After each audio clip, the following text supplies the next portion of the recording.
యోహాను ఈ ప్రకటన గ్రంథాన్ని రాసినట్టుగా మనకి కనబడుతుంది. ఈ ప్రకటన గ్రంథము 22 అధ్యాయాల సారాంశం. ఎన్ని అధ్యాయాలమ్మా? 22 అధ్యాయాల సారాంశంగా ఇక్కడ రాయబడి ఉంది. మొట్టమొదటిగా పిల్లరా, ఈ ప్రకటన గ్రంథము అనేది దేవుని మరి రాయబడింది అనేది ముందు మనం తీసుకుందాం పిల్లరా. ప్రకటన గ్రంథ వివరణలో ఉన్న అర్థం ఏంటంటే గ్రీక్ భాషలో అకోపల లూపిసి. రాసుకోండి, అకోపల లూపిసి.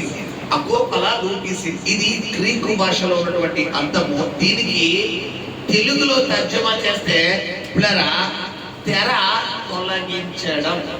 దీనికి అర్థం ఏంటమ్మా? తెర తొలగించడం అని అర్థం. అంటే ఏ తెర అంటే పరలోకానికి అడ్డుగా ఉన్న తెర. దేవుని నిత్య రాజ్యానికి, దేవుని పరలోక రాజ్యానికి మరి ఏదైతే తెర ఉందో ఆ తెరను తొలగించగలిగే గ్రంథమే ఈ ప్రకటన గ్రంథము. హల్లెలూయా. మిగతా 65 పుస్తకాలు నువ్వు కొద్దో గొప్ప నాలెడ్జ్ సంపాదించి అక్కడ ఇక్కడ వాక్యాన్ని నువ్వు అర్థం చేసుకోవచ్చేమో, కానీ ప్రకటన గ్రంథము మాత్రము ఎవరి సహాయం ఉండాలి? 100% పరిశుద్ధాత్మ సహాయం ఉంటేనే నీ మైండ్ లోకి వెళ్తారు. ఏదో ఒక సినిమా టేప్ వేసి ఒక సెల్ఫీ టేప్ వేసి వెళ్తాదంటే 100% నీ మైండ్ లోకి వెళ్తాదంటే వెళ్ళదు. ఎందుకంటే ఇప్పుడు మనం చూసుకుంటే ఈ ప్రకటన గ్రంథంలో 404 వచనాలు ఉంటే అందులో 300 వచనాలు కేవలం గుర్తులతోనే ఉన్నాయి. ఏదో ఉన్నాయమ్మా? గుర్తులు. అంటే ఉదాహరణకు శబ్దం వచ్చేది అనగానే టక్కమని నేను మీకు ఒక మాట చెప్పాను. ఇప్పుడు వెంటనే ఏం చెప్పేస్తారు? శబ్దం. శబ్దం అంటే ఇంగ్లీష్ లో ఉండేనమ్మా. శబ్దం వచ్చేది అన్నారు. దాన్ని ఏమంటారు? Sound box. పిల్లరా గట్టిగా అరిచేది కంఠం. పిల్లరా నాకు నచ్చినట్టుగా తాకేది, నాకు నచ్చినట్టుగా నడిచేది, నాకు నచ్చినట్టుగా తినేది. నేను పదం చెప్పానా, ఐడెంటిఫై చెప్పానా? ఇలాగనమాట. మీకు అర్థమైనప్పుడు 404 వచనాలు ఇది లిఖితం అయితే 300 గుర్తులు ఉన్నాయి. ఇక్కడ గమనించండి. ఆ 300 గుర్తుల్లో మీకు అర్థమయ్యే భాషలో చెప్పాలంటే 7 పాత్రలు, 7 గుర్రాలు, 7 పిల్లరా దీపస్తంభములు, 7 దేవదూతలు. పిల్లరా ఇంకా చెప్పాలనుకుంటే గనక ఇలాగా చాలా ఉన్నాయి.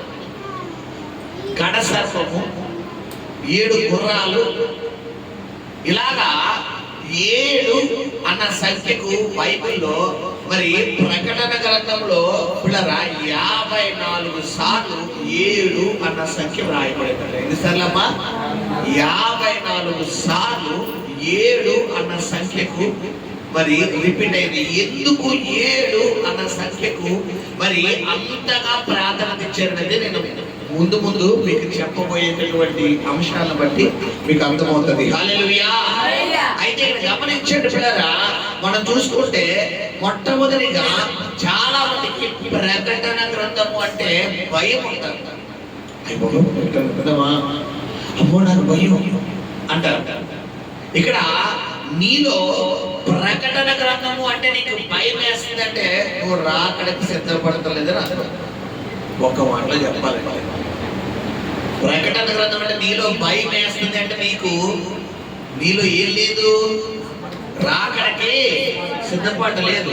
నువ్వు రాకడికి సిద్ధపాటు కలిగిన వ్యక్తిగా ఉంటే నీకు ప్రకటన గ్రంథం చదవడానికి ఆసక్తి వస్తుంది, వినడానికి ఆసక్తి. బాబా అవునా, ఏం చెప్తారు? ఈ తత్వం నీలో వస్తుంది, ఈ కాన్సన్ట్రేషన్ నీకు కలుగుతుందంటే నీలో సిద్ధపాటు ఉంది. ఇది రాకుండా అలాగంట ఇలాగంట అన్నామంటే నీలో భయం అంటే రాకడకి నీకు సిద్ధపడలేదు. హల్లెలూయా. ఉదాహరణకు పిల్లరా ప్రకటన గ్రంథాన్ని మరి రచించినటువంటి యోహాను గారు మరి 3 కాలాల గురించి రాశారు. ఒకటి వర్తమాన కాలం, 2 పిల్లరా భూతకాలం, 3వది భవిష్యత్తు కాలం. వర్తమాన, భూత, భవిష్యత్తు గ్రంథాలు. అందులో పౌలుగా ఆయన అపోస్తలుడైనటువంటి యోహాను గారు వర్తమాన కాలం అంటే జరిగిపోయింది రాశారు. తర్వాత జరుగుతున్నది, ఆ రోజుల్లో జరుగుతున్నది రాశారు.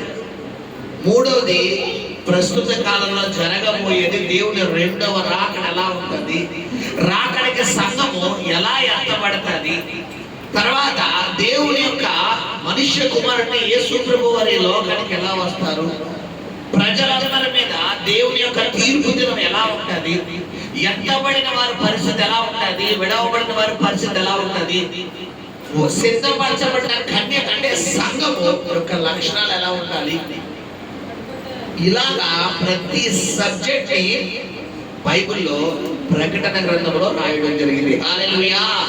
ఉదాహరణకు పిల్లరా, ఒక టీవీలో ఒక ఆట, సంథింగ్, ఒక క్రికెట్, ఒక ఇండియా పాకిస్తాన్ అనో, ఒక ఇండియా ఆస్ట్రేలియా అనో, ఒక ఇండియా ఇంగ్లాండ్ అనో, ఒక మ్యాచ్ మనం లైవ్ చూసినప్పుడు ఒక ఆసక్తి కలుగుతుంది, రీప్లే చూసినప్పుడు ఒక ఆసక్తి కలుగుతుంది.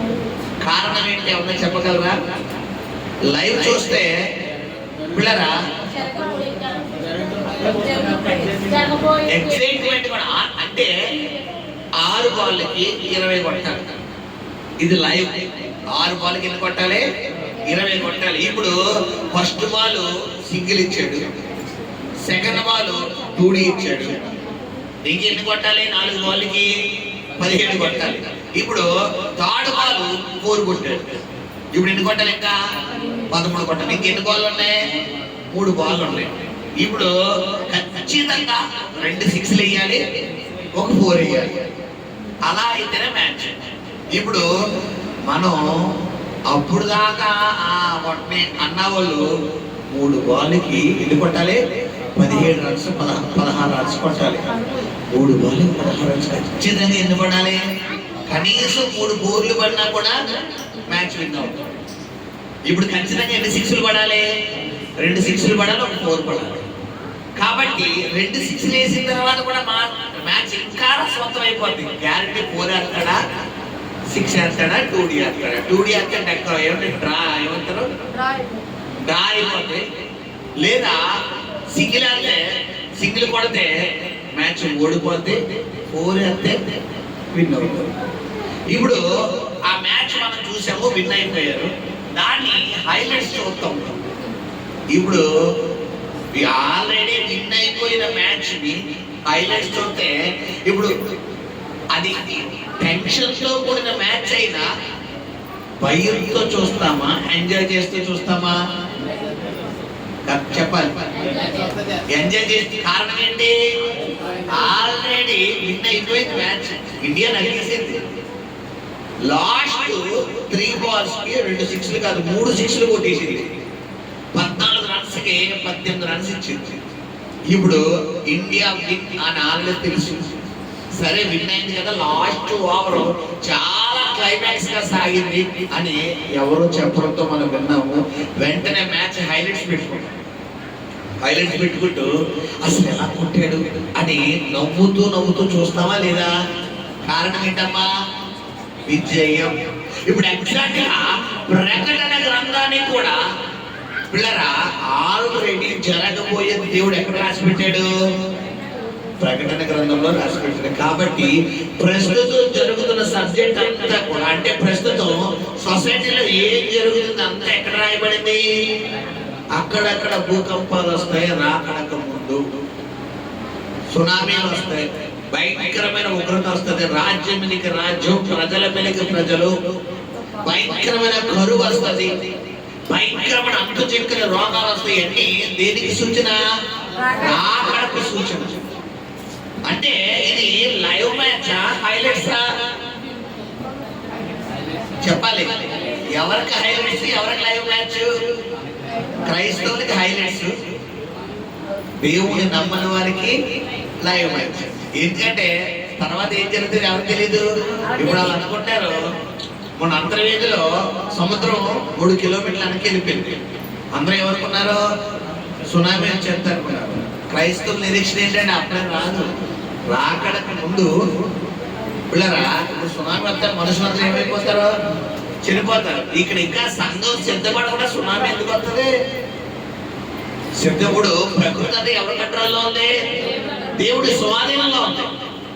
మరి ఇప్పుడు ఎలా వస్తుందంటే వచ్చే పరిస్థితి కాదు. హల్లెలూయా. ఇప్పుడు మనకేంటంటే హై స్కూల్ ధైర్యంగా ఉంది. ఎందుకు? నా దేవుడు సునామీ రప్పించడు నాకు తెలుసు.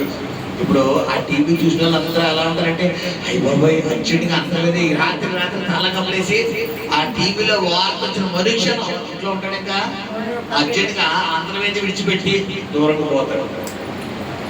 ఇప్పుడు గమనించండి, వాళ్ళకి మనకి తేడా అదే. హల్లెలూయా. సరే గమనించండి, మరి ప్రకటన గ్రంథము పిల్లరా క్రీస్తు శకం 80వ శతాబ్దం నుండి 85వ శతాబ్దం మధ్యలో రాయబడినట్టుగా చరిత్రకారులు చెప్తున్నారు. ఎప్పుడమ్మా? క్రీస్తు శకం 80 నుండి 85. ప్రస్తుతం ఎంత? క్రీస్తు శకం 2025. అంటే ఎన్ని సంవత్సరాల క్రితం ప్రకటన గ్రంథం రాయబడింది? దాదాపు 1945 సంవత్సరాల క్రితం ప్రకటన గ్రంథం రాయడం జరిగింది. గమనించి, ఎందుకంటే ప్రస్తుతం మనం 2025లో ఉన్నాం. 20 తీసేది ఇంకా 2000లో 80 తీసేస్తే ఎంత ఉంది? 80 తీసేస్తే 15 ఉంది. 15 ప్లస్ 20 అంతా 40. అంటే 1940 సంవత్సరాల క్రితమే ప్రకటన గ్రంథం రాయడం జరిగింది. హల్లెలూయా. ప్రస్తుతం జరగబోతున్నటువంటి సిచ్యువేషన్స్ అన్ని దేవుడు పిల్లరా ఆయన శిష్యుడైన యోహానికి పరిశుద్ధాత్మ సహాయం ద్వారా ఎన్ని సంవత్సరాల క్రితం తెలియపరిచాడు? 1940 సంవత్సరాల క్రితం ముందుగా తెలియపరిచాడు. గొప్ప దేవుడా కాదా? హల్లెలూయా. గమనించండి. అయితే ఈ ప్రకటన గ్రంథాన్నట మరి రాసినటువంటి యోహాను పిల్లరా మరి డొమోటియన్ అనే ఎవరమ్మా? డొమోటియన్ అనే పిల్లరా రోమా చక్రవర్తి ఆ రోజుల్లో ఈ యొక్క యోహాన్ని పట్టుకుని పిల్లరా భూమికి 70 కిలోమీటర్ల దూరంలో ఉన్న మధ్యధరా సముద్రం, భూమికి 70 కిలోమీటర్ల దూరంలో ఉన్నటువంటి మధ్యధరా సముద్రంలో ఒక ద్వీపి, ఆ ద్వీపి పేరు ఏంటంటే పద్మాసు ద్వీపం. ఈ సముద్రం మధ్యలో కొన్ని ద్వీపాలు ఏర్పడతాయి. అది ప్రకృతి రీత్యా ఏర్పడతాయి. ఆ ద్వీపాల్లో ఎవరుంటారంటే జనసంచారంలో చుట్టూ ఏముంటాయి పిల్లరా? చుట్టూ సముద్రం ఉంటుంది. ఆ మధ్యలో అక్కడ ఆ జంతువులు ఆ పక్షులు వచ్చి అక్కడ ఉంటుంటాయి. లేదా ఎవరన్నా పుట్టుకొచ్చిన శవాలు లేదన్నా ఆ యొక్క సముద్రంలో ఉన్నటువంటి జీవరాశులు ఏమన్నా అంటే ముసళ్ళు కానీ తిమింగలాలు కానీ ఇంకా షార్క్లు కానీ ఇంకా ఏమన్నా మరి జంతువులు ఉంటే పుట్టుకొచ్చి ఎక్కడికి వచ్చి పడిపోతాయంటే ఆ దీవుల్లోకి వచ్చి కొట్టుకుని పడిపోతాయి. ఆ సునామీలు కానీ వరదలు కానీ వచ్చి. ఇప్పుడు అలాంటి ద్వీపంలో పద్మాసు ద్వీపంలో మరి యోహాను గారిని ఆ రోజుల్లో తీసుకొచ్చి పడేశారు. ఎన్ని సంవత్సరాలు అంటే 2 సంవత్సరాలు. ఎన్ని సంవత్సరాలమ్మా? 2 సంవత్సరాలు. ఆ పద్మాసు ద్వీపంలో మంచినీరు లేదు, ఆహారం లేదు, ఏమీ లేదు. మనం ఒక రోజు మంచినీళ్ళు లేకపోతేనే, 1 గంట మంచినీళ్ళు లేకపోతేనే చచ్చిపోతాం. 2 సంవత్సరాలు మంచినీళ్ళు కానీ ఆహారం కానీ లేకుండా నిలబడిన వ్యక్తి ఎవరంటే యోహాను గారు. హల్లెలూయా. ఇదే కాదు, ఆ రోజులో న్యూరో అనే ఒక చక్రవర్తి ఉండేవాడు.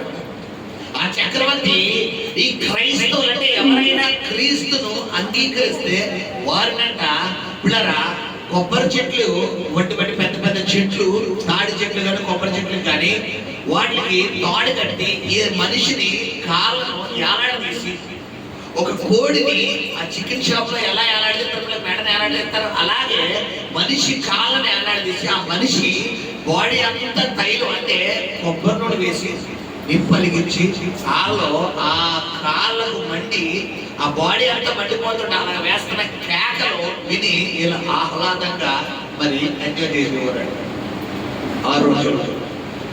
పిల్లరా, ఈ గుర్రం ఉన్న చూసారా, ఈ గుర్రం యొక్క పిల్లరా తోకకు మనిషి కాలును కట్టేసి ఈ కొండల్లో వదిలేసేవారు. కొండల్లో వదిలేస్తే పిల్లరా ఎలా జరిగిందంటే, ఈ మనిషి కొండల్లో ఉన్న ఈ కొండల్లో కొండ సమానంగా ఉంటుందా, ఎద్దులు పల్లాలు ఉంటాయి. ఇప్పుడు ఈ కొండ ఈ గుర్రం ఏం చేద్దంటే పరిగెట్టుకుంటూ వెళ్ళిపోతుంది కదా, పరిగెట్టినప్పుడు మనిషి చెయ్యి ఒక చోట ఇరుక్కుపోతాడ. ఇది పరిగెట్టే వేగంలోనే ఉండడం వల్ల ఆ మనిషిని పట్టించుకుంటుంది కదా, చెయ్యి ఒక చోట ఉండిపోయిందంట, కాలు ఒక చోట ఉండిపోయిందంట, మెడ ఒక చోట ఉండిపోయిందంట, బుర్ర ఒక చోట ఉండిపోయిందంట, ముక్కు కళ్ళు గుడ్లు మొత్తం గుడ్లో నా బాడీలో అవయవాలన్నీ బయటకు వచ్చేసి. రెండవది. మూడవది, ఒక చర్మం అంటే ఒక గొడ్డు చర్మం తీసుకుని ఆ గొడ్డు చర్మంలో కొంతమంది మనుషులను తీసుకుని ఆ గొడ్డు చర్మంలో మనుషులు వేసి బతికుండగానే శుభ్రంగా చెదగొట్టేసి, ఆ బతికుండగానే మనుషులు శుభ్రంగా తీసుకుని చెదగొట్టేసి వాళ్ళని గుడ్డు చర్మంలో సూదిదారులతో దెబ్బ సంథింగ్ పొడుగు సూదులు ఉంటాయి కదా, దెబ్బలు అని అంటారు దాన్ని, దెబ్బలతో పెద్ద తాడు ఒక సూది పురుగొస్తూ శుభ్రంగా కుట్టేసి తీసుకెళ్లి ఎడారిలో పడేసేవారు. ఎడారిలో ఎండ మామూలుగా ఉంటుందా, ఈ ఎండకి ఈ చర్మం పడిపోయి చర్మం ఏముందంటే దగ్గరికి ముడుచుకుపోతే బతికుండగానే మనిషి ఎప్పుడు టప్పా టప్పా టప్పా టప్పా టప్పా టప్పని ఇరిగిపోతే మనిషి బతికుండగానే ఎముకలు ఇరిగిపోతుంటా, దగ్గరికి ఇలా అయిపోతుంటారు. మూడవది గమనించండి. నాలుగవది, సింహాల బోర్డులోకి వేసేసి సింహాలు వదిలేవారట. ఆ సింహాల మనుషులు బతుకుండగానే ముక్కలుగా చేసుకుని తినేసేయాలి. గమనించండి. ఈరోజు ఈ పరిశుద్ధ గ్రంథం నీ దగ్గరకు వచ్చినట్టు సాధారణంగా రాలేదు. ఏదో 200 రూపాయలు పెట్టి కొనుక్కుని వచ్చేస్తున్నామేమో కాదు. ఎంతో మంది హతసాక్షులు ఈ రోజు ఈ బైబిల్ గ్రంథము అమ్మ నేను రియల్ గా చెప్తున్న సంఘటన, ఇది రియల్ కాదు.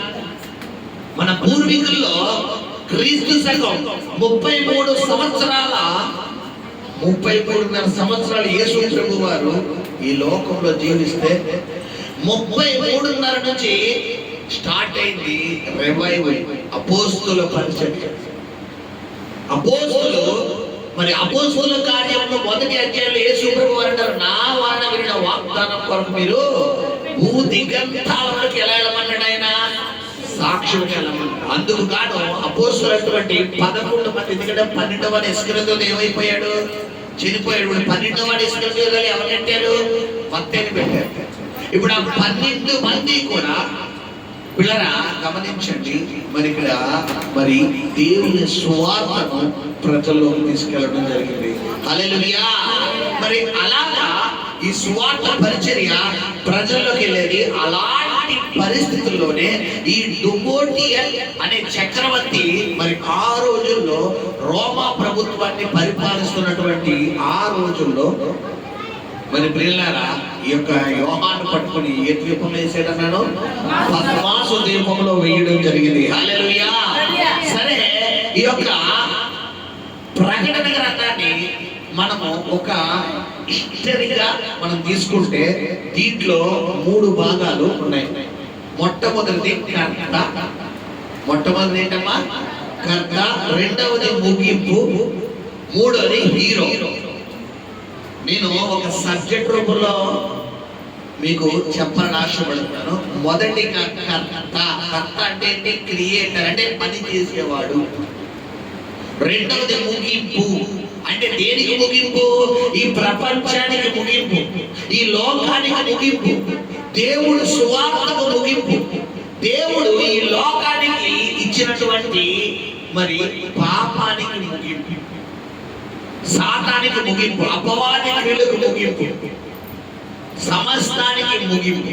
రెండవది. మూడోది హీరో. ఎవరు హీరో మన ప్రకటన గ్రంథంలో? యేసయ్య. మొట్టమొదటిగా పిల్లరా మనం చూసుకుంటే మొదటి అధ్యాయము పిల్లరా మనల్ని ఎవరిని పరిచయం చేస్తుందంటే హీరోని పరిచయం చేస్తుంది. ప్రతి సినిమాకి హీరో ఇంట్రెస్ట్ ఉంటుందా లేదా? ఉంటుందా ఉండదా? హీరో లేకుండా ఏ సినిమా ఉంటుందా అంటే ఉండదు. ఇప్పుడు మొదటి అధ్యాయము ఎవరిని పరిచయం చేస్తుందంటే హీరోని పరిచయం చేస్తుంది. హల్లెలూయా. 2-3 అధ్యాయాలు పిల్లరా ఒక సైన్యాన్ని పరిచయం చేస్తారు. 2-3 అధ్యాయాలు దేని పరిచయం చేస్తున్నాయమ్మా? ఒక సైన్యాన్ని పరిచయం చేస్తున్నాయి పిల్లరా. తర్వాత చూసుకుంటే 4వ అధ్యాయం నుండి 22వ అధ్యాయం వరకు కూడా పిల్లరా గమనించండి, హీరో చేసే పనులు తెలియపరుస్తుంది. 4వ అధ్యాయం నుండి 22వ అధ్యాయం వరకు కూడా హీరో అంటే ఎవరని చెప్పాను మీకు? యేసు ప్రభు వారు చేసే పనులు తెలియపరుస్తుంది. హల్లెలూయా, హల్లెలూయా. సరే పాస్టర్ గారు చెప్పారు, మాకు ఇంకా డెప్త్గా కావాలండి అంటే మళ్ళా నేను చెప్తున్నాను. ఫస్ట్ అధ్యాయం ఎవరి గురించి చెప్తున్నాను? హీరో. అంటే బ్రాకెట్ ఎవరిని ఎట్టుకోవాలి? మనం జీసస్ ఎట్టుకోవాలి. మొదటి అధ్యాయంలో తర్వాత 2వ అధ్యాయం ఎవరు చెప్పారు మీకు? 2-3 అధ్యాయంలో హీరో సైన్యం అంటే ఎవరంటే ఇప్పుడు ఫర్ సపోజ్ సినిమాలో హీరో ఉంటాడు. హీరోకి పిల్లరా వెనకాల సైన్యం ఉంటుందో లేదా? విరణకి సైన్యం ఉంటది హీరోకి. ఇప్పుడు హీరో సైన్యం అంటే యేసు ప్రభు సైన్యం ఎవరో? సంఘం. దేవుడి సైన్యం ఎవరెక్కడ? సంఘం కోసమే ఈ రోజు ఆయన మరణించింది. సంఘం కోసమే తిరిగి లేచింది. ఆత్మలే ఆయన సైన్యం, దేవుడి ప్రజలే ఆయన సైన్యం. కాబట్టి 2 కూడా దేని గురించి తెలియపరుస్తుంది? సంఘం కోసం తెలియపరుస్తుంది. 7 సంఘములతో 7 ఆత్మలతో సంఘము చెబుతున్న ఆత్మ చెబుతున్న మాట అని 2-3 అధ్యాయాలు. సైన్యం అంటే అక్కడ బ్రాకెట్లో ఎవరు పెట్టుకోవాలి? మీరు సంఘాన్ని పెట్టుకోవాలి. 2-3 అధ్యాయాలు. ఇప్పుడు 4 నుండి 22 అధ్యాయాలు హీరో చేసే పనులను మనం చూసుకుందాం. మొట్టమొదటిగా 4-5 అధ్యాయాలు పరలోకంలో మనం చేసేది ఏంటి? ఏంటమ్మా? పరలోకంలో 4-5 అధ్యాయాలు పరలోకంలో మనము చేసేది ఏంటి? 4-5 అధ్యాయాలు. 6 నుండి 18 అధ్యాయాలేమో భూమి మీద ఏం జరగబోతుంది. 6 నుండి 18 అధ్యాయాలు భూమి మీద ఏం జరగబోతుంది అనేది తెలియపరచబడుతుంది. 19వ అధ్యాయంలో దేవుడి 2వ రాకడలో ఏం జరగబోతుంది. దేవుడు 19 ఎందుకు ఇలా నేను షార్ట్ కట్ లా మిమ్మల్ని డివైడ్ చేస్తానంటే ఇలా పెట్టుకుని చదవడం వల్ల సబ్జెక్ట్ ఈజీగా అర్థమవుతుంది లేదా? ఇప్పుడు ఇది తెలియలేదు అనుకోండి, ఇప్పుడు ఏదో 7 మూరలు అంటాడో, 7 ముద్దలు అంటాడో, 7 పక్కలు అంటాడో, 7 గుర్రాలు అంటున్నాడు. బాబు ఏంటో బాబు, ఈ గుర్రాలు ఏంటి, ఈ సర్పం ఏంటి, ఈ 7 పగలు ఏంటి, ఒక్కోటి ఏంటి, ఈ పాత్రలు ఏంటి, నల్ల గుర్రం ఏంటి, ఎర్ర గుర్రం ఎలా ఉంటుంది నీకు చెప్పాలి. ఈడెక్కిపోతుంది. ఇప్పుడు ఇది నీ ముందు పెట్టుకో. ఇప్పుడు ప్రకటన గ్రంథాన్ని ముందు పెట్టుకో. ఉదాహరణకు చిన్న ఎగ్జాంపుల్ చెప్తున్నాను. ఒడిసెల రాయి ఎవరి స్టోరీ? అదేంటి, బైబిల్లోకి ఎవరు ఒడిసెల రాయి వాడలేదా? ధైర్యంగా చెప్పచ్చు, అవునా కదా? ఇప్పుడు నక్కలు ఎవరి స్టోరీ? నక్కలు సంస్కృతి స్టోరీ. నక్కలకి ఏం చేస్తారు? 300 నక్కలకి ఏం చేస్తారు? నక్కలకి పిల్లరా తోకలు కట్టేసి ఆ దీపాలు వాటికి కాగడాలు కట్టి వాటిని ఎవరి సైన్యానికి వదిలేస్తున్నాడు? ఫిలిస్తీన్ సైన్యానికి వదిలేస్తున్నాడు. ఇప్పుడు సింహాల బోను అగ్నిగుండం షడ్రక్ మెషక్ చూసారా? గుర్తు. నేను మిమ్మల్ని వాక్యం రెఫరెన్స్ ఇచ్చానా మీకు మైండ్ లో అర్థమవుతుందా? అలాగనమాట. మొట్టమొదటి అధ్యాయం మీకు ఏం చెప్పాను నేను? పరలోకంలో చేసేది ఏంటి. ఇప్పుడు ఫస్ట్ అధ్యాయం ఇది పక్కన పెట్టుకుని పరలోకంలో చేసేది ఏంటి. తర్వాత పిల్లరా క్షమించండి, 4 నుండి 22 అధ్యాయాలు పరలోకంలో చేసేది ఏంటి. తర్వాత 6 నుండి 18 అధ్యాయాలు భూమి మీద ఏం జరగబోతుంది. 19 అధ్యాయం ఏమని చెప్పాను మీకు?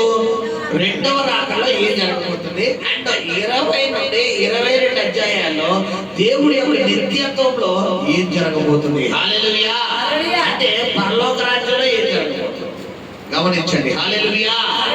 మళ్ళా చెప్తున్నాను, మొట్టమొదటి అధ్యాయం హీరో, 2-3 అధ్యాయాలు సంఘం, 4-5-6 అధ్యాయాలు పరలోకంలో జరగబోయేది, 6-18 అధ్యాయాలు భూమిలో జరిగేది, 19వ అధ్యాయము దేవుని రాకడకు జరిగేది, 20-22 అధ్యాయాలు దేవుని నిత్యత్వములకు జరిగేది. హల్లెలూయా, హల్లెలూయా. సరే పాస్టర్ గారు, ఇందులో మరి మన పాత్ర ఏంటంటే అని ఒకవేళ నువ్వు ప్రశ్న వేసుకుంటే, 2-3 అధ్యాయాల్లో నీ పాత్ర ఉంటుంది. 2-3 అధ్యాయాలు అంటే ఎవరికి చెప్పాను మీకు? సంఘం. 2-3 అధ్యాయాల్లో మరి దేవుడు సంఘాన్ని ఏర్పాటు చేశాడు కాబట్టి పిల్లరా, మరి ఇక్కడ మనం చదువుకుంటే గనక చూడండి, ఈ ప్రకటన గ్రంథాన్ని మీకు నేను ప్రారంభంలో చెప్పాను, వర్తమాన భూత భవిష్యత్ గ్రంథాన్ని నేను మీకు తెలియపరిచాను. అయితే మనం చూసుకుంటే కనుక ఇది భవిష్యత్ గ్రంథం కాబట్టి ఎలా వినాలి మనం? ఏదో చెప్పేసి అంటే సరిపోతుందా? చెప్పండి అమ్మా. దావీదు వాక్యం నువ్వు ఎన్నిసార్లైనా అదే చెప్తుంది, గొలియాతు వాక్యం ఎన్నిసార్లైనా అదే వస్తుంది, సౌలు వాక్యం ఎన్నిసార్లైనా అదే వస్తుంది. బట్ ప్రకటన గ్రంథం నీ యొక్క ప్రవర్తనను మారుస్తుంది. నిన్ను దేవుడు రాకడికి ఏం చేస్తుందమ్మా? సిద్ధపరుస్తుంది. హల్లెలూయా, హల్లెలూయా. గమనించినట్లరా, ఉదాహరణకు ఈ యొక్క ప్రకటన గ్రంథం మరి ప్రవచన గ్రంథంగా రాయబడింది కాబట్టి పిల్లరా, ఈ భవిష్యత్ గ్రంథంలో కొన్ని అలంకరణలు కూడా రాయబడ్డాయి. అలంకార ఏంటమ్మా? అలంకార. ఈ పదం మనం సాధారణంగా మనం చదువుకునేటటువంటి సందర్భాల్లో నామకరణం, సర్వనామం, పిల్లరా, ఇంకా క్రియ, పిల్లరా, విశ్లేషణ, విశేషం, ఇలాగా కొన్ని పదాలు వింటాం. అలాగే అలంకారం అనేది కూడా పిల్లరా ఒక పదం తెలుగులో. ఉదాహరణకు ఆడు కోతిలా ఉన్నాడు రా అంట. దేంతో పోలుస్తున్నావు చెప్పాలి. అబ్బా ఈ అమ్మాయి వాయిస్ కోయిల్లో ఉందిరా అంటాం. అంటే ఆ అమ్మాయి కోయిలా? ఎవరితో పోలుస్తున్నావు? కోయిల. ఇది కాకిలా ఉన్నాడు రా అంటాం. కాకాడు ఎవరితో పోలుస్తున్నావు? కాకి. అంటే ఇది అలంకారం. గమనించండి పిల్లలు. సో ఇప్పుడు బైబిల్లో చాలా అలంకారాలు బైబిల్లో రాయడం జరిగింది. కొంచెం ఎక్కువ అలంకారాలు ఎక్కడ ఉపయోగించారంటే ప్రకటన గ్రంథంలో రాయడం జరిగింది. హల్లెలూయా, హల్లెలూయా. మొట్టమొదటిగా పిల్లరా మనం చూసుకుంటే ఇక్కడ ఇలా రాస్తే మరి బైబిల్లో ఈ అలంకారాలు అనేవి పిల్లరా మరి అందం నెంబర్తో పాటు, అంటే ఒక పదజాలంతో పాటు నెంబర్తో కూడా రాయడం జరిగింది. హల్లెలూయా. ఉదాహరణకు చూడండి, మీకు అర్థమయ్యే మాటలు చెప్పాలనుకుంటే మరి నెంబర్ అన్న మాట చెప్పాలంటే పిల్లరా ఓ 4 మాటలు చెప్పరా అంటారు. చెప్పండి ఎవరైనా ఓ 4 మాటలు చెప్పమంటే నువ్వేం చెప్తున్నా? ఇప్పుడు చెప్పిన ప్రకటన గ్రంథం కోసం 4 మాటలు చెప్పమంటే, నేను ప్రకటన గ్రంథం కోసం చెప్తాను. ఎన్ని మాటలేంది? నేను ప్రకటన గ్రంథం కోసం ఇదేనా చెప్పడం? 4 మాటలంటే ఏంటి చెప్పాలి?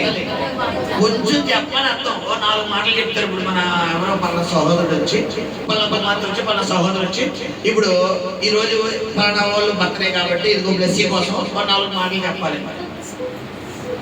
ఆ వయసు వచ్చి 4 మాటలు చెప్పాలి. లేదా దివ్య వచ్చి ఆ కుమార్తె బర్త్డే కోసం 4 మాటలు చెప్పాల్సిందిగా కోరుచున్నాము. ఆ వస్తారు. మరి ప్రియులారా, కుమార్తె బ్లెస్సింగ్ కోసం మా చెల్లి బ్లెస్సింగ్ కోసం నేను చెప్పాలనుకుంటున్నాను అని అలాగా చెప్పాలనుకుంటున్నాను. అయిపోయింది. 4 అయిపోయిందా? చెప్పి కనీసం ఒక 5 నిమిషాలు టైం తీసుకుంటారా లేదా? ఇప్పుడు 4 మాటలు అనేది ఎలా అయితే ఉందో అలాగే ఇది కూడా అలంకారం. హల్లెలూయా. ఉదాహరణకు మన సొసైటీలో ఏంటో, ఒరే ప్రస్తుత రోజుల్లో ఓ 2 రాళ్ళు వెనక్కేసుకొని అంటారు. అంటే ఏంటంటాం? కొంచెం డబ్బు వెనక్కేసుకొని అర్థం. అంటే 2 రాళ్ళు వేసుకోవటం, 2 కంకరాలు తీసుకుని వెనక్కేసుకోమని అర్థమా? చెప్పండి. ఏంటి డబ్బు అంటే? ఇది ఈ నెంబర్ లో అలంకారం ఎలా అయితే ఉందో పిల్లరా మనం చూసుకుంటే కనుక పిల్లరా మరి బైబిల్లో మరి ఏదన్నా ఒక విషయం కామన్ అడిగితే నీకు ఎన్నిసార్లు చెప్పడం? 100 సార్లు చెప్పారంట. అంటే 1 2 3 4 10 20 ఇలా చెప్పడమా? 100 సార్లు చెప్పడం అంటే ఏంటి? చాలా సార్లు చెప్పేమన్న దానికి 100 సార్లు అంటాం. తర్వాత అంటాం 600 అయినా నేను వెళ్ళనంట. అంటే 600 అయిపోయినట్ట. అంటే ఏంటంటాం? నేను ఏదేమైనా నేను వెళ్ళను. ఇప్పుడు ఈ అలంకారాలు ఎలాగో ఇందాక మీకు ప్రారంభంలో చెప్పినట్టు వాడు కోతులా ఉన్నాడు రా, ఇది కుక్కలా ఉన్నాడు రా, అక్కడ కాకిలా ఉన్నాడు రా, ఆ వాయిస్ కోకిలా ఉంది. ఈ అలంకారం ఎలాగో బైబిల్లో కూడా కొన్ని నెంబర్స్ ని అలంకారాలుగా వాడారు. మీకు అర్థమైందా నేను చెప్పింది? కొన్ని పదాలను అలంకారాలుగా వాడారు. 7 పాత్రలు అనేది అలంకారం. పిల్లరా గుర్రాలు అనేది అలంకారం. పిల్లరా సర్పము అనేది అలంకారం. స్త్రీ అనేది ఒక అలంకారం. పిల్లరా సూర్యుని ధరించిన స్త్రీ అంటే సూర్యుడు స్త్రీ ధరించారంటే ఆడపిల్ల. స్త్రీ అంటే మన దృష్టిలో ఎవరో ఆడమ్మాయి, నెత్తి మీద సూర్యుడు ఉంటాడు అన్నమాట. ఇదా అలంకారం అంటే? దీని అర్థం మర్మము, లోతైన అర్థం. ఇది సూర్యుని కాదు. సంఘం దేంతో పోలుస్తున్నాడు? వధువు అంటే ఎవరో స్త్రీ. సంఘం అంటే వధువు అంటే సంఘం. అదే వధువు అంటే ఎవరో స్త్రీ. ఇక్కడ గమనించండి. అంటే ఇది ఒక అలంకారం.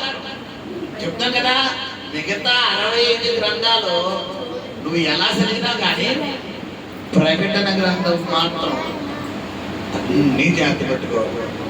అందుకనే వారం 10 రోజులు బట్టి నేను సాగు చెప్తాను. దేవుడి సన్నిధిలో అడుగుతున్నాను. ప్రకటన గ్రంథం చెప్పడానికి చాలా ధైర్యం చాలు.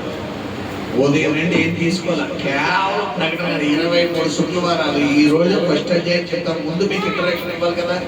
మీకు ప్రకటన గ్రంథం అంటే ఏంటో ముందు తెలియాలి. వచ్చే వారం నుండి మొదటి అధ్యాయం స్టార్ట్ చేస్తారు. హల్లెలూయా. అందుకనే దేవుని కృపను బట్టి ఉదయకాలం నుండి ప్రభు సన్నిధిలో ఉపవాసం ఉండి ధ్యానించడానికి దేవుడు కృపనిచ్చాడు. హల్లెలూయా. సరే ఇక్కడ మనం చూసుకుంటే పిల్లరా మరి మన భారతదేశంలో 3 అనే సంఖ్యకి ఎక్కువ ప్రాధాన్యత ఇస్తారు. తాళి ఎన్నిసార్లు కడతాం? 3. ముస్లిమ్స్ విడాకులు మనకులాగా పిల్లరా కోర్టుకెళ్ళి ఇచ్చుకుంటారా?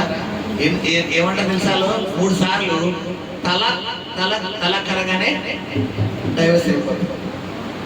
ఏదైనా ఒక ఆట ఆడినప్పుడు మన చిన్నప్పుడు బాగా గుర్తు.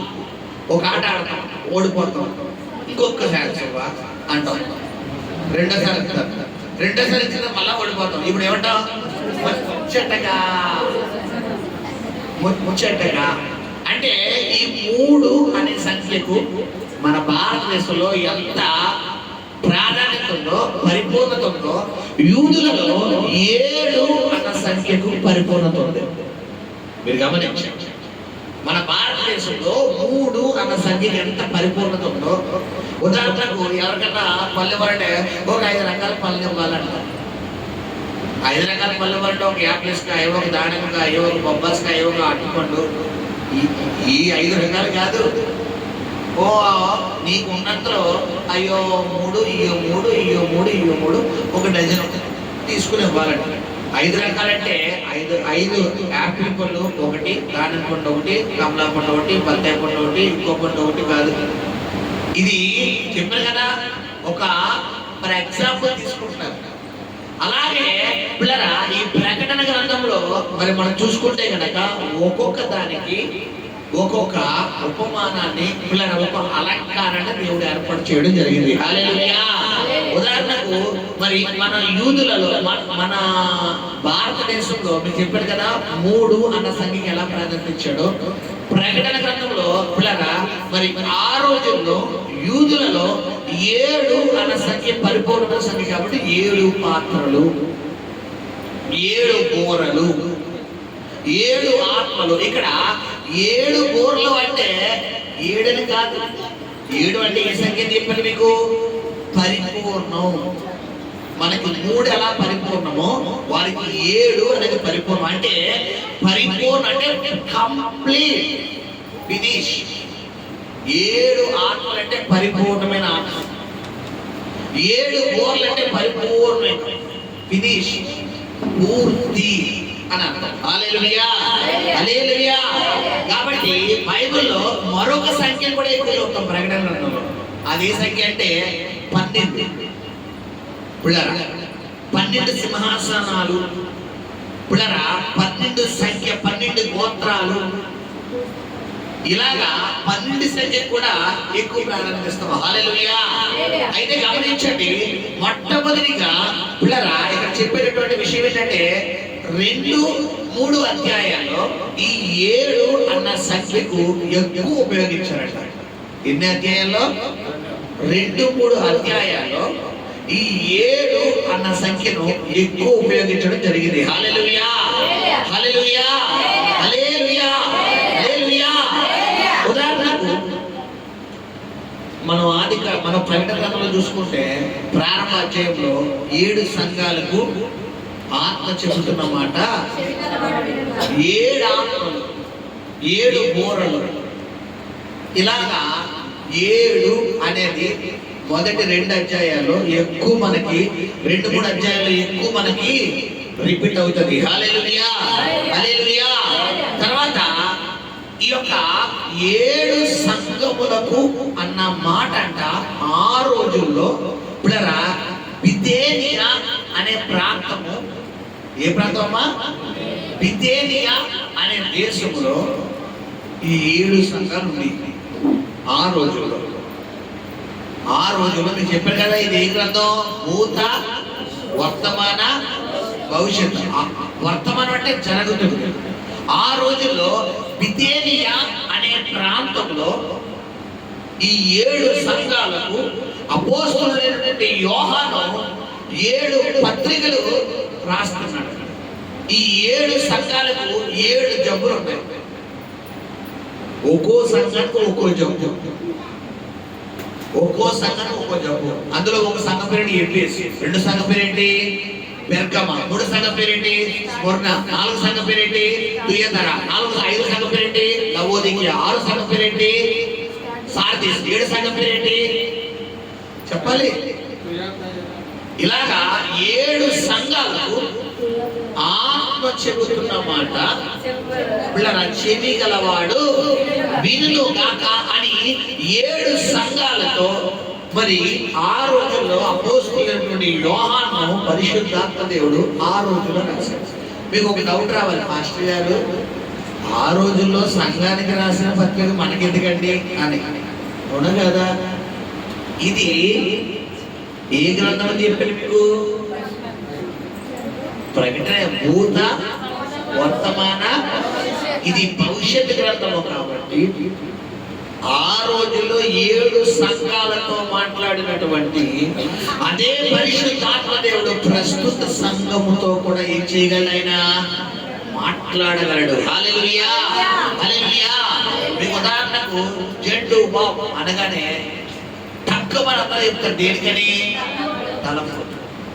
మన పూర్వీకుల కాలంలో కూడా జెండు బాబు వాడేవారు. అప్పుడు వాళ్ళు దేనికి వాడేవారు? బాడీ స్ప్రేకి వాడేవారా? చెప్పండి. అప్పుడు కూడా దేనికి వాడేవారు వాళ్ళు? తలపోటే. ఇప్పుడు మనం దేనికి వాడుతున్నాం? రేపు పొద్దున మన పిల్లలు వాడినా కూడా దేనికి వాడతారు? ఏమన్నా అప్పుడు ఏమన్నా పేస్ట్గా వాడతారా? పోనీ ఇప్పుడు పేస్ట్గా వాడతారా? అప్పుడు ఇప్పుడు దాన్ని ఒకలాగే వాడతాం. అయితే ప్రకటన గ్రంథం కూడా ఆ రోజుల్లో 7 సంఘాలకు ఈ ప్రకటన గ్రంథాన్ని వాడుకుని దేవుడు ఒక్కొక్క హెచ్చరిక ఇచ్చుకుంటూ వచ్చాడు. మరి ప్రస్తుత కాలంలో మరి అదే భవిష్యత్తు గ్రంథాన్ని మరి దేవుడు నీతో మాట్లాడుతూ వస్తున్నాడు. హల్లెలూయా.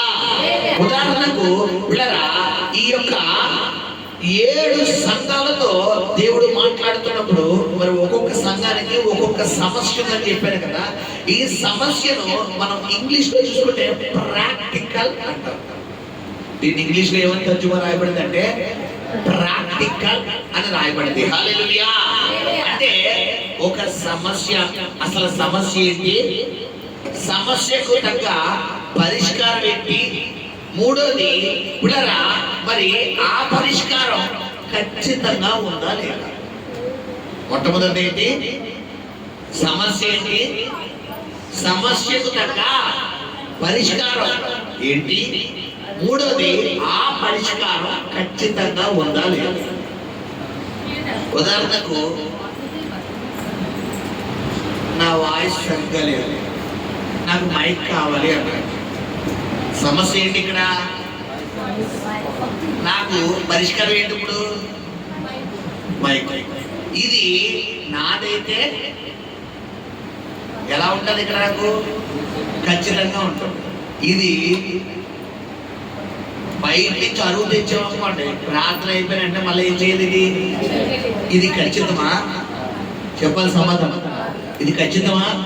ఇప్పుడు 7 సంఘాలకు ఆత్మ చెబుతున్న మాట దేవుడి దగ్గర నుంచి వచ్చింది. సమస్యకు పరిష్కారం దేవుడు చెప్పాడు కాబట్టి అది ఖచ్చితం. ఈ రోజు నీ సమస్యకు పరిష్కారం దేవుడు ఇస్తాడు, అది ఖచ్చితం. హల్లెలూయా. దేవుడు ఇన్స్టాల్మెంట్లు కాదు, మోతాదుల్లో ఇవ్వడాయన. ఆయన ఒకే ఒక మాట చెబుతాడు. 5 రొట్టెలు 5 2 చేపలు 5,000 మందికి పంచిపెట్టిన రీతిగా నీ జీవితంలో కూడా 12 గంపలు ఎత్తిన రీతిగా ఆశీర్వాదాలను చూడబోతున్నావు. హల్లెలూయా. ఇది సంపూర్ణమైనటువంటి ఆశీర్వాదం.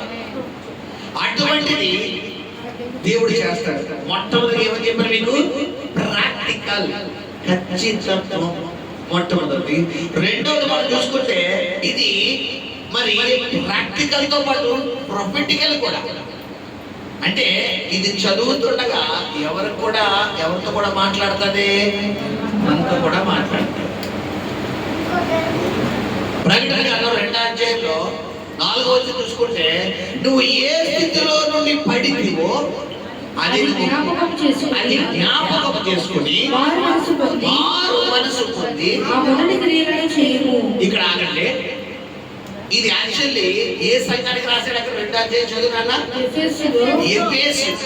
ఎఫెసులో ఉన్న సంఘపు దూతకు, అది ఎఫెసులో ఉన్న సంఘపు దూతకు ఆ రోజులో రాశాడు అపోస్తలుడైన యోహాను. ఇది ఎవరితో మాట్లాడింది, ఎఫెసు సంఘం. మరి ఇప్పుడు చదువుతుండగా ఇది ప్రొఫెటికలా కాదా, ఇది చదువుతుండగా నువ్వు ఏ స్థితిలో నుండి పడితివో అనగానే ఒక్కసారిగా ఎఫెసు సంఘం గుర్తుకొస్తుందా, నీ ప్రారంభ భక్తి గుర్తుకొస్తుందా, చెప్పండి. ఎఫెసు సంఘం గుర్తురాదు, ఏ గుర్తుకొస్తుంది, నీ ప్రారంభ భక్తి. ఎఫెసు సంఘం అని నేను చెప్పాను కాబట్టి నీకు గుర్తుకొస్తుంది. మామూలుగా ఇది మొన్నటిదాకా చెప్తే సబ్జెక్ట్ ఏది గుర్తుకొచ్చింది. ఒకప్పుడు ఒక 2 సంవత్సరాల క్రితం, ఒక సంవత్సరం క్రితం, ఒక 5 సంవత్సరాల క్రితం, ఒక 10 సంవత్సరాల క్రితం నీ భక్తి ఏంటి. ఒకప్పుడు తెల్లవారునే లేచి గంటల ప్రార్థన ఉండే వ్యక్తి, ఒకప్పుడు మోకరిస్తే దించే వ్యక్తులు కాదు, ఒకప్పుడు ఏదైనా సమస్య కోసం ఉపవాసం, సమస్య అయ్యే వరకు కూడా ఎంత సమస్యలిపోయినా ఉపవాసం మానేవాడు కాదు, మానేదాని కాదు. ఒకప్పుడు రోజులు, నెలలో 15 రోజులు, 25 రోజులు, 40 రోజులు ఉపవాసం. ఇప్పుడు గట్టి కొడితే నెలలో 1 రోజు కూడా ఉపవాసం అసలు. ఇది ఇప్పుడు చెప్తున్నప్పుడు, ఇప్పుడు ఏ స్థితిలో నుండి పడితువో అది జ్ఞాపకం చేసుకుని మనసు పొంది ఆ మొదటి క్రియ. ఇప్పుడు చెప్పండి, ఇది భవిష్యత్తులో ఉన్నవా కాదా, నీ భక్తిని మళ్ళా రీజనరేట్ చేయడానికి సహాయపడుతుందా లేదా, సహాయపడుతుంది. హల్లెలూయా. ఏ స్థితిలో నుండి పడితివో అది జ్ఞాపకం చేసుకో. రెండోది ఏమని చెప్పండి, మొట్టమొదటిగా ప్రాక్టికల్, రెండోదిగా ప్రొఫెటికల్, అంటే ప్రవచనాత్మకంగా ఇది మాట్లాడుతుంది. హల్లెలూయా. మూడవదిగా పిల్లరా, ఈ గ్రంథంలో ఎవరి శక్తి ఎక్కువ మనకు కనబడుతుంది, జీసస్ పవర్. ఆయన వాక్ అయి ఉన్నాడు కాబట్టి ఈ వాక్ ఎవరిని బలపరుస్తుంది అంటే చదువుతున్న మనల్ని, వింటున్న మనల్ని బలపరుస్తుంది. హల్లెలూయా. మూడోది ఏంటంటే పవర్ఫుల్. మూడోది ఏంటమ్మా, పవర్ఫుల్ అంటే శక్తివంతమైనది. మూడవది, మొట్టమొదటి ఏమని చెప్పాను? ప్రాక్టికల్. మూడోది ప్రొఫెటికల్. నాలుగోది పవర్ఫుల్. మూడోది పవర్ఫుల్. హల్లెలూయా. నాలుగోది మనం చూసుకుంటే కనుక పిల్లరా, నాలుగో దానికి పర్సనల్. నాలుగోది ఏంటమ్మా? ఇది వ్యక్తిగత విషయాలను కూడా బయటికి రావుతాం. ప్రకటన వ్యక్తిగత విషయాలు. నువ్వు ఏ స్థితిలో నుండి పడినవో అనేది మీరు ఏమన్నా నాకు చెప్తారా? ఇది చదువుతుండగా నీ పర్సనల్ అంతా ఎడకొచ్చేస్తే బయటకు వచ్చేస్తాడు. వెంటనే నీళ్ళు ఏం కలుగుతుంది? అక్కడ ఏమన్నాడు? నువ్వు జ్ఞాపకం చేసుకుని మళ్ళని ఎడలా నేను నీ యొద్దకు వచ్చి ఏం చేస్తానంటాడు? నీ దీపస్తంభమును దాని చోటి నుండి తీసివేస్తాడు. ఇప్పుడు దీపస్తంభం అంటే నీ ప్రార్థనా జీవితం, పర్సనల్ వ్యక్తిగత విషయం బయటకు వస్తుందా లేదా? నాలుగు. మొట్టమొదటిగా ఏమని చెప్పారు మీకు? Practical, prophetical, powerful, personal. అర్థమైందా పిల్లలు? హల్లెలూయా. ఈ నాలుగు. సరే, ఇది ఈ రోజుకి చాలు. వచ్చే వారం మొదటి అధ్యాయాన్ని ముందుకు నేను తీసుకురావాలని ఆశపడుతున్నాడు. హల్లెలూయా. ఒకసారి ప్రారంభంలో వద్దాము. మళ్ళా అసలు ఈ ప్రకటన గ్రంథాన్ని ప్రారంభ దినాల్లో ఏమని పిలిచేవారు చెప్పండి? అకోపా లూపిసి. అకోపా లూపిసి. దీన్ని గల అర్థం ఏమని చెప్పారు మీకు? తెర తొలగించడం. దీని అర్థం ఏంటి? తెర. ఏ తెర? పరలోకానికి నువ్వు వెళ్ళకుండా, దేవుడి నిత్య రాజ్యంలోకి వెళ్ళకుండా ఉన్నటువంటి తెరను తొలగించేదే ఈ ప్రకటన గ్రంథము. హల్లెలూయా. ఇందులో ఎన్ని వచనాలు ఉన్నాయని చెప్పారు మీకు? 404 వచనాలు. అందులో 404 వచనాలు ఎన్ని గుర్తులు ఉన్నాయని చెప్పాను? 300 గుర్తులు ఉన్నాయని చెప్పాను. హల్లెలూయా. తర్వాత ఇందులో 7 అన్న సంఖ్య ఎన్నిసార్లు రాయబడిందని చెప్పాను? 54 సార్లు రాయబడిందని చెప్పాను. హల్లెలూయా. దీన్ని పరిపాలిస్తున్నటువంటి చక్రవర్తులు చాలా మంది ఉన్నారు. అందులో ఒక చక్రవర్తి యోహానుకి శిక్ష విధించాడు. ఏ చక్రవర్తి పేరేంటి? డొమోటియన్ చక్రవర్తి. ఒక్కొక్కరికి ఒక్కొక్క శిక్ష విధించారు. ఒక్కొక్కరు ఒకటి చెప్పాడు. ఫస్ట్ నీరో అనే చక్రవర్తి ఆ రోజుల్లో ప్రజల్ని చిత్రహింసలు చేసేవాడు అన్నాడు. అందులో ఒక చిత్రహింస చెప్పండి. కొబ్బరి చెట్లు కానీ తాడి చెట్లు కానీ తాళ్ళు కట్టి ఆ మనిషిని ఏలాడదీసి ఆ మనిషి మీద కొబ్బరి నూనె కానీ తైలం కానీ ఏదో ఆయిల్ ఏదన్నా వేసి కాల్చేసేవాడు. ఆ చెట్టుకి ఎలా అంటే పిల్లరా ఒక ఏమంటారు ఒక క్యాండిల్ కానీ లేదంటే ఒక క్లాత్ ఎలా కాలిస్తే అది ఎలా అయితే మండుతుందో అలాగా మండుతున్నప్పుడు ఆ కేకలో ఆ ధ్వనుల మీద ఏది అర్థం చేసేవారు. ఫస్ట్. రెండోది ఏమని చెప్పారు మీకు? గుర్రపు తోకకు మనిషి కాలును కట్టి ఎక్కడ వదిలేసేవారంట? కొండల్లో గుట్టలో వదిలేస్తారు. ఆ గుర్రాలు పరిగెడుతున్నప్పుడు మనిషి చెయ్యి ఒక చోట, కాలు ఒక చోట, తల ఒక చోట, బాడీలో పాటలు ఒక చోట చిక్కుపోయాయి. రెండోది. మూడోది ఏమని చెప్పారు మీకు? పశువు చర్మం, గొడ్డు చర్మంలో ఆ మనిషిని బతికుండగానే శుభ్రంగా చిన్న కొట్టేసి అందులో పెట్టి పుట్టేసేవారు. మూడోది. నాలుగోది సింహాల మూలలో వేసేసి మరి చంపేవారట. హల్లెలూయా. ఇప్పుడు యోహాను ఎక్కడంటే పిల్లరా ఏ ప్రాంతం అని చెప్పారు మీకు? పద్మాస్, బితేనియా. ఏ ప్రాంతం అది? బితేనియా. విషయం ఏంటంటే ఈ బితేనియా అనే ఈ ప్రాంతంలోనే పిల్లరా ఇది ప్రస్తుతం టర్కీ అనే దేశంలో ఉంది. ప్రస్తుతం టర్కీ అంటే అందరికీ తెలుసు, మన మ్యాప్ లో కూడా ఉంది. దీనికి ఉన్న జిల్లా ఈ టర్కీ అనే దీనికి డెల్జీ. ఏ పేరమ్మా? డెల్జిలి. రాసుకోండి. ఏ పేరు? డెల్జిలి అనే జిల్లాలో ప్రస్తుతం 7 సంఘాలు మనకు కనబడుతుంది. టర్కీ అనే దేశంలో డెల్జిలి అనే జిల్లాలో ఈ 7 సంఘాలు మనకు ప్రస్తుతం కనబడుతున్నాయి. హల్లెలూయా. ఇదంతా చారిత్రక సంఘటన. బైబుల్ నాట్ ఏ పిల్లరా థియరీ సబ్జెక్ట్.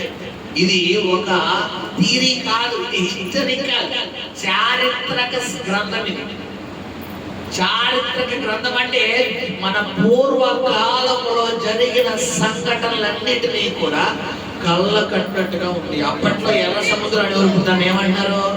మృత సముద్రం, రెడ్ సీ. అప్పట్లో ఐగుప్తుని వరకు దాన్ని ఏమన్నాం? ఈజిప్ట్. గమనించండి, అప్పుడు పాలస్తీనా ఉంది, ఇప్పుడు పాలస్తీనా. మన జరిగింది కదా పాలస్తీనాకి యుద్ధం, ఇజ్రాయెల్ పాలస్తీనా యుద్ధం జరిగిందా లేదా? ఇప్పుడు ఉంది. This is real, not theory. Theory అంటే రాసుకుంటూ పోయేది. ఇది హిస్టరికల్ చారిత్రక గ్రంథం. గమనించండి. తర్వాత మనం ఏం చెప్పుకున్నాం చెప్పాలి.